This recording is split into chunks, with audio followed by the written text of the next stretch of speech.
नमस्कार सभी साथियों को। स्वागत करता हूं सभी का इस यूट्यूब चैनल पर जिसका नाम है स्टडी विद पीएन लोधा। साथियों, थर्ड ग्रेड शिक्षक भर्ती परीक्षा 2023 के लिए आज से मनोविज्ञान के मॉडल पेपर की भी शुरुआत की गई है। देखिएगा, मनोविज्ञान का पहला मॉडल पेपर हम हल करने वाले हैं। 20 वस्तुनिष्ठ प्रश्न आपको यहाँ पर देखने को मिलेंगे, जो कि रीट मेंस एग्जाम लेवल 1 के लिए भी और साथ ही लेवल 2 के लिए भी बेहद ही उपयोगी है। तो चलिए शुरू करेंगे आज के इस वीडियो को। 20 जो ये वस्तुनिष्ठ प्रश्न है, प्रत्येक प्रश्न 1 नंबर का है साथियों, और कोई प्रश्न आप गलत करते हो तो 1/3 नंबर आपके कम किए जाएंगे। नेगेटिव मार्किंग यहाँ पर रहने वाली है। तो टेस्ट को पूरा अटेंड करने के बाद में लास्ट में कमेंट सेक्शन में कमेंट करके जाइएगा कि 20 में से माइनस मार्किंग करने के बाद में आपने कितने प्रश्नों को सही किया है। शुरू करेंगे आज के इस वीडियो को साथियों। पहला प्रश्न देख लेते हैं। प्रश्न संख्या 1 में क्या पूछा जा रहा है। ब्रूनर के सिद्धांत के अनुसार बालक किस अवस्था में शब्दों द्वारा ज्ञान प्राप्त करता है। क्रियात्मक अवस्था में, बिंबात्मक अवस्था में, संकेतात्मक अवस्था में, और इनमें से कोई नहीं। तो कोई नहीं वाला आपका आंसर होता नहीं है।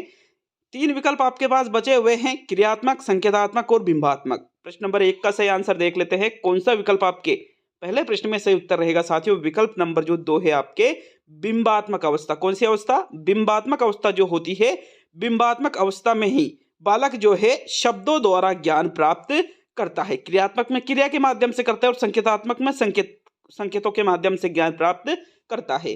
तो सेकंड विकल्प आपके पहले प्रश्न का सही उत्तर होगा साथियों। प्रश्न संख्या 2 की ओर बढ़ते हैं। देखिएगा, दूसरे प्रश्न में क्या पूछा जा रहा है। आपका जो रीट मेंस का एग्जाम है, लेवल 1 में भी साइकोलॉजी के 10 क्वेश्चन आएंगे और लेवल 2 में भी साइकोलॉजी के 10 क्वेश्चन आएंगे साथियों। अब देखो, इतने दिनों से मैंने आपको रीट मेंस के लिए राजस्थान जी के हिस्ट्री है, या फिर आपके आर्ट्स एंड कल्चर है, या फिर आपके जियोग्राफी है, इनकी टेस्ट सीरीज कराई है। शैक्षणिक रीति विज्ञान की टेस्ट सीरीज चला रखी है यूट्यूब पर। अब साइकोलॉजी को हम छोड़ नहीं सकते, क्योंकि 10 क्वेश्चन बहुत ज़्यादा मायने रखता है। एक एक क्वेश्चन मायने रखता है आपके लिए। तो क्योंकि साथियों 10 क्वेश्चन का मतलब है 20 नंबर, और पॉइंटों में लोग रह जाते हैं सिलेक्शन के लिए। तो हम इन 10 प्रश्नों को इससे छोड़ नहीं सकते। इसी वजह से मैंने यहाँ पर ये टेस्ट सीरीज शुरू की है। आपको साइकोलॉजी में अगर चाहो तो आप बिल्कुल भी ना पढ़े साइकोलॉजी को, लेकिन ये जो टेस्ट सीरीज है इसके साथियों आपके 50 टेस्ट उपलब्ध करवाए जाएंगे। जैसे रोजाना आपको एक एक टेस्ट उपलब्ध करवाया जाएगा, तो उस हिसाब से लगभग एग्जाम तक आपके 50 टेस्ट में करवा दूंगा। इन 50 टेस्टों को आप पूरा अटेंड करते हो तो साइकोलॉजी आप लगभग कवर कर लोगे साथियों। क्लियर है सबके ये बात? तो इसलिए मैंने ये टेस्ट सीरीज आज से शुरू की है।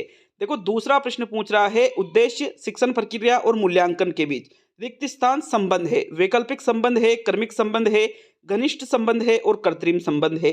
दूसरे प्रश्न का आंसर देखें साथियों। प्रश्न संख्या 2 में कौन सा विकल्प आपका सही रहेगा। जो उद्देश्य है, शिक्षण प्रक्रिया और मूल्यांकन है, इसके बीच में साथियों घनिष्ठ संबंध होता है। कैसा संबंध होता है? घनिष्ठ। क्योंकि हम उद्देश्यों को प्राप्त करने के लिए शिक्षण प्रक्रिया करवाते हैं और मूल्यांकन में ये ज्ञात करते हैं कि हम जिन उद्देश्यों को प्राप्त करने के लिए हमने शिक्षण प्रक्रिया करवाई है वो कहाँ तक प्राप्त हुए। मूल्यांकन में हम ये जानकारी लेते हैं। अतः इनके बीच में कैसा संबंध है? घनिष्ठ संबंध है। तो थर्ड विकल्प आपके दूसरे प्रश्न का सही आंसर होगा। प्रश्न नंबर 3 की ओर बढ़ेंगे साथियों।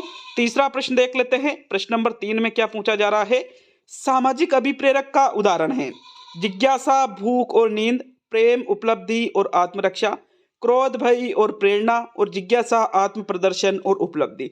तो इनमें से जो आपको सामाजिक अभिप्रेरक का उदाहरण लगता है उसका चयन आपको प्रश्न संख्या 3 में करना है। देखो, तो देखिएगा, तीसरे प्रश्न में अगर हम सामाजिक अभिप्रेरक की बात करें तो पहला विकल्प में ये जो है भूख और नींद, ये भाई सामाजिक अभिप्रेरक नहीं होता है। क्रोध, भय, प्रेरणा, प्रेम, उपलब्धि, आत्मरक्षा, जिज्ञासा, आत्म प्रदर्शन और उपलब्धि, इन दिए गए विकल्पों में से जो सामाजिक अभिप्रेरक का उदाहरण है साथियों, वो विकल्प नंबर 4 में दे रखा है। जो जिज्ञासा है, आत्म प्रदर्शन है और उपलब्धि है, इसका संबंध कौन से अभिप्रेरकों से है? सामाजिक अभिप्रेरकों से है। तो विकल्प नंबर 4 आपके प्रश्न संख्या 3 का सही आंसर है साथियों। प्रश्न नंबर 4 की ओर बढ़ते हैं। चौथे प्रश्न में क्या है। निम्न में से कौन सा वंशानुक्रम का नियम नहीं है। समानता का नियम, भिन्नता का नियम, प्रत्यागमन का नियम और अभिप्रेरणा का नियम। चौथे प्रश्न का आंसर बताओ। जो वंशानुक्रम का नियम आपको नहीं लग रहा है वो इनमें से कौन से विकल्प में दिया हुआ है। साथियों आंसर देखिए, प्रश्न नंबर 4 में कौन सा विकल्प आपका रहेगा।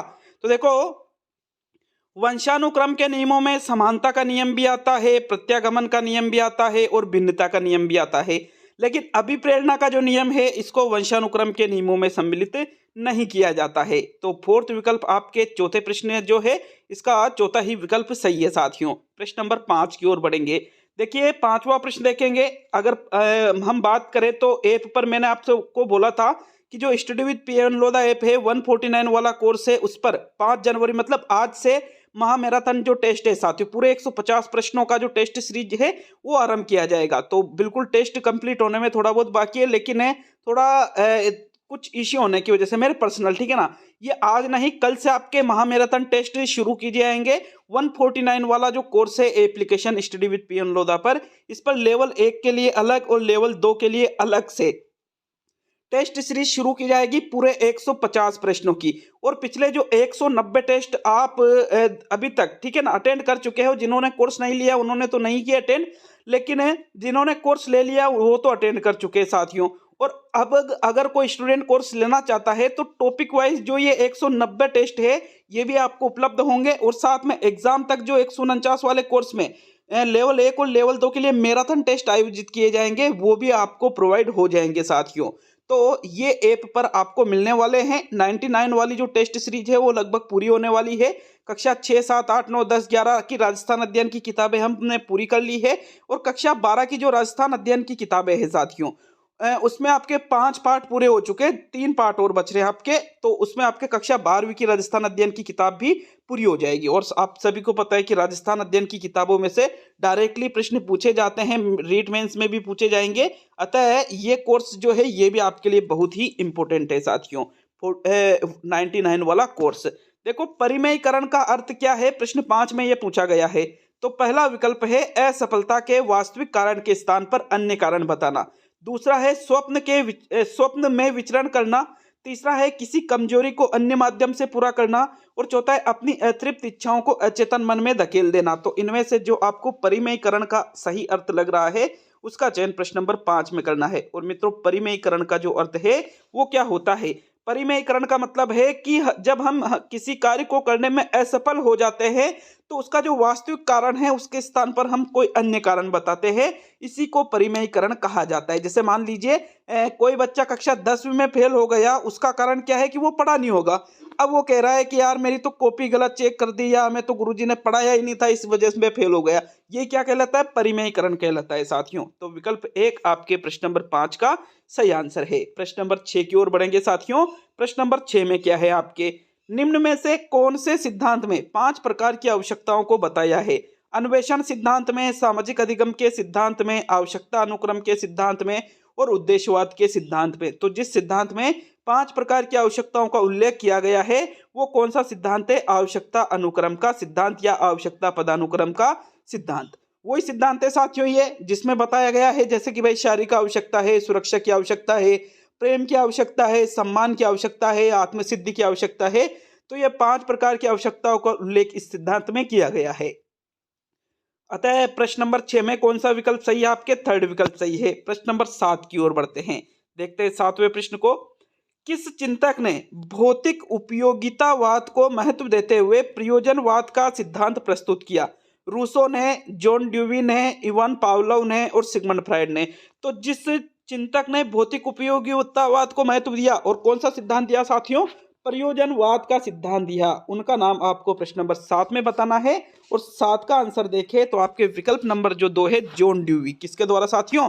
जॉन ड्यूवी, जिन्होंने करके सीखना भी बताया है। बिल्कुल इन्होंने भौतिक उपयोगितावाद को महत्व दिया और कौन सा सिद्धांत दिया? प्रयोजनवाद का सिद्धांत दिया इन्होंने। विकल्प नंबर 2 आपके प्रश्न नंबर 7 का सही आंसर है। 8वें प्रश्न की ओर बढ़ेंगे साथियों। प्रश्न नंबर 8 में क्या है देख लेते हैं। फ्रेम ऑफ माइंड का संबंध इनमें से किससे है? ब्रूनर से, थॉर्नडाइक से, गार्डनर से और गिलफोर्ड से। तो देखो 8वें प्रश्न का आंसर देखें। प्रश्न 8 में कौन सा विकल्प सही रहेगा? फ्रेम ऑफ माइंड का संबंध बताया गया है और फ्रेम ऑफ माइंड का संबंध इनमें से हार्वर्ड गार्डनर से है। किससे है? हार्वर्ड गार्डनर ने ही फ्रेम ऑफ माइंड जो है ये बताया है। थर्ड विकल्प आपके प्रश्न 8 में सही है। देखो बहुबुद्धि का जो सिद्धांत दिया गया है इसमें इन्होंने अनेक प्रकार की बुद्धि का उल्लेख किया है। किसने? हार्वर्ड गार्डनर ने किया है। 8वें प्रश्न में थर्ड विकल्प सही रहेगा। प्रश्न संख्या 9 की ओर बढ़ते हैं। एक बहुत ही महत्वपूर्ण बात आपको बताना चाहूंगा।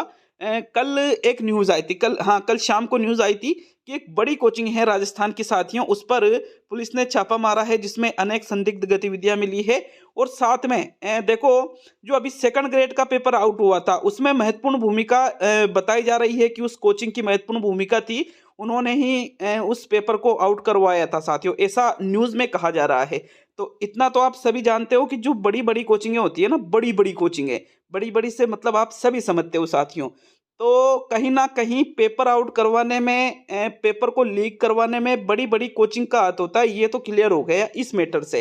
क्योंकि साथियों छोटे मोटे लोग पेपर को आउट नहीं करवा सकते, कोई नहीं करवा सकता, मैं हूँ आप हो, हम जैसे छोटे लोग कभी भी पेपर को बाहर अपना अरे पेपर को आउट किया, अपन तो एग्जाम सेंटर के पास में भी जाते हैं तो अपने तो डंडे पड़ते हैं, पुलिस वाले पीट देते हैं अपने को। बड़े बड़े जो जिनके पास करोड़ों रुपए की संपत्ति होती है ना, जिनके पास करोड़ों रुपए केस में होते हैं, वो करवाते हैं पेपर आउट। तो कहीं ना कहीं हमें इस चीज के लिए समझना होगा कि जो बड़ी बड़ी कोचिंग हैं जिनका नाम आ रहा है, निश्चित रूप से हमें उसका विरोध भी करना चाहिए कि अगर ऐसा चलता रहा तो ये जो राजस्थान के अभ्यर्थी है, राजस्थान भर्ती परीक्षा जो होती है, तो इसमें जो आम जो व्यक्ति है, ठीक है ना, जो आम छात्र है साथियों, जिनके पास लाखों रुपए नहीं होते, हम जैसे छात्रों के पास लाखों रुपए नहीं होते हैं, तो कहीं ना कहीं हमारी सीट पैसों में बेची जा रही है, जो कि बहुत ही ज्यादा गलत है। 5 साल में एक भर्ती करते हो और अगर ये जो रीट वाला जो पेपर है 48,000 पदों पर भर्ती है, मैं ये कहता हूं कि अगर इसमें से भी पेपर बेच दिया तो क्या करेंगे अपन? 5 साल से तैयारी कर रहे हैं, जबकि लेवल 2 में अभी तक एक भी व्यक्ति को ज्वाइनिंग नहीं दी गई है इस गवर्नमेंट में। बट मैं गवर्नमेंट को दोष नहीं दे रहा हूँ, कहीं ना कहीं ये जो सिस्टम है, सिस्टम ही ऐसा हो गया है साथियों। 5 साल में एक भर्ती पूरी नहीं हो पाई, 5 साल पूरे होने वाले हैं लेकिन एक भर्ती पूरी नहीं हो पाई रीट की। और साथ ही भाई लेवल 1 वालों को तो लगा दिया, लेकिन लेवल 2 में तो एक भी कैंडिडेट को नौकरी नहीं दी, और ये 48,000 पदों पर भर्ती है। लाखों जो अभ्यर्थी है वो इसी उम्मीद में है कि भाई इस बार मेरा सिलेक्शन होगा, लेकिन सिलेक्शन कब होगा? जब सही तरीके से एग्जाम होगा। अगर एग्जाम ही सही तरीके से नहीं हुआ, पहले ही पेपर आउट कर दिया, तो फिर क्या करेंगे? लेकिन गवर्नमेंट के ऊपर भी ये एक साख है, साख वाली भर्ती है। तो मुझे गवर्नमेंट से ऐसी आशा है कि भाई इस बार ऐसा ना हो जो हर बार आप करते आए हो, इस बार कम से कम बच्चों के साथ में न्याय होना चाहिए, ऐसे मैं गवर्नमेंट से निवेदन करता हूँ। और इस चीज़ के लिए बिल्कुल मैं सामने आके भी एक वीडियो बनाऊंगा कि कहीं ना कहीं जो आप लोगों की बात है मेरे माध्यम से गवर्नमेंट तक पहुंचे साथियों। ठीक है, प्रश्न संख्या 9 को देखेंगे। हार्टशॉर्न ने अपनी पुस्तक स्टडीज इन डिकीट में कौन सी व्यक्तित्व मापन विधि के अनेक उदाहरण दिए? निष्पादन परीक्षण, परिस्थिति परीक्षण, वैयक्तिक परीक्षण और वस्तुनिष्ठ परीक्षण। देखो 9वें प्रश्न का आंसर देखिए, हार्टशॉर्न का नाम सुना होगा आपने, इन्होंने एक पुस्तक है, इन्हें इनकी कौन सी स्टडीज इन टिकट, तो साथियों इसमें इन्होंने परिस्थिति परीक्षण के अनेक उदाहरण दिए हैं, क्योंकि परिस्थिति परीक्षण के जनक भी कौन कहलाते हैं? हार्टशॉर्न ही कहलाते हैं। सेकंड विकल्प आपके प्रश्न संख्या 9 का सही आंसर है साथियों। 10वें प्रश्न को देख लेते हैं। अच्छा, एक चीज है, अभी आपके नवंबर दिसंबर में चुनाव आने वाले हैं, इसी साल 2023 में चुनाव होने वाले हैं। अब चुनावी साल है, गवर्नमेंट की एक भर्ती भी पूरी नहीं है, तो मुझे ऐसा लगता है, ठीक है, मैं व्यक्तिगत मेरा अनुभव ऐसा कहता है कि ये जो देखो सबसे इंपॉर्टेंट भर्ती है रीट की, गवर्नमेंट के लिए जो प्रतिष्ठा वाली भर्ती होती है ना, प्रतिष्ठा, एक तरह से पूरा जो चुनावी माहौल है इसी भर्ती पर टिका हुआ है। अगर इस भर्ती में भी पेपर आउट हो गया या पेपर बेच दिए गए तो यूं मान लो गवर्नमेंट ही गई फिर ये, ठीक है। इसलिए गवर्नमेंट ये चाहेगी कि इस भर्ती में तो कुछ भी गलत नहीं होना चाहिए, ऐसा मेरा व्यक्तिगत अनुभव कहता है, मुझे ऐसा लगता है साथियों। तो आप अच्छे से तैयारी कीजिए, जो तैयारी करेगा उनका ही सिलेक्शन होगा। जहां तक गवर्नमेंट का सवाल है, पेपर लीक का सवाल है, तो मुझे ऐसा लगता है कि ये वाली भर्ती है, चुनाव पूरा इसी पर टिका हुआ है। अगर ये वाली भर्ती गवर्नमेंट कहीं ना कहीं मिस्टेक करती है तो निश्चित रूप से गवर्नमेंट पूरा मतलब आने वाले चुनाव में इसका परिणाम भी भुगतने को तैयार रहे। उसको पता है कि भाई अगर ये वाली भर्ती भी अगर कुछ गड़बड़ी हो गई तो फिर हमारा तो काम खत्म है। इसलिए गवर्नमेंट पूरा सही तरीके से काम करेगी इस वाली भर्ती में, मुझे ऐसा लगता है। ठीक है, ये मेरा व्यक्तिगत अनुभव है साथियों। निश्चित रूप से रेगुलर तैयारी कीजिएगा, जो तैयारी करेगा बिल्कुल उनका सिलेक्शन होगा। बिल्कुल पॉजिटिव रहकर तैयारी कीजिएगा साथियों, कोई दिक्कत लेने की जरूरत नहीं है। ये बहुत ही इंपॉर्टेंट भर्ती है गवर्नमेंट के लिए। ठीक है, प्रश्न नंबर 10 को देख लेते हैं। 10वें प्रश्न में क्या है? निम्न में से कौन सा दूरदर्शिता के लिए दिया गया है? ऑप्टिक एट्रोफी, एस्टिग्मेटिज्म, हाइप्रोपिया और रिफ्रैक्शन। तो जो दूरदर्शिता के लिए जो दिया गया है उसका चयन आपको प्रश्न संख्या 10 में करना है। तो 10वें प्रश्न का आंसर देखे साथियों, दूरदर्शिता के लिए जो दिया गया है वो है एस्टिग्मेटिज्म। एस्टिग्मेटिज्म शब्द का प्रयोग दूरदर्शिता के लिए किया जाता है। विकल्प नंबर 2 आपके प्रश्न संख्या 10 का सही आंसर है। साथियों प्रश्न नंबर 11 की ओर बढ़ते हैं, तो चलिए 11वां प्रश्न देख लेंगे। 11वें प्रश्न में क्या है?